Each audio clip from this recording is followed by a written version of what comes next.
হিজাব পরতে নিষেধ করায় পদত্যাগ অধ্যাপিকার। হিজাব পরে নেওয়া যাবে না ক্লাস। হিজাব পরার অপরাধে এলজেডি আইন কলেজ থেকে ইস্তফা দিতে বাধ্য হয়েছেন অধ্যাপিকা সঞ্জিদা কাদের।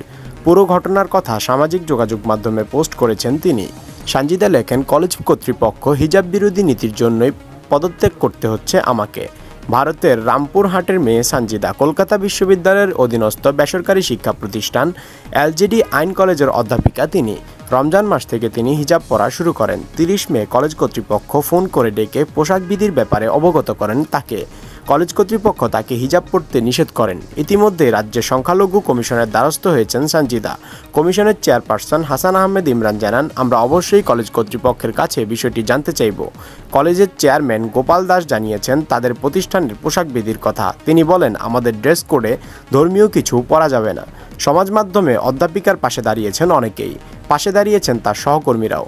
সঞ্জিদার প্রশ্ন, হিজাব ধর্মীয় চিহ্ন বলে বাতিল হলে শাখা নেওয়া, সিঁদুর দেওয়া কেন বাতিল হবে না?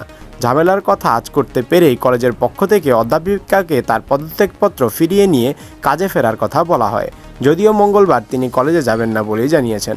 পরবর্তীতে পদক্ষেপ কী নেবেন সেই নিয়ে এখনও কিছু জানা যায়নি।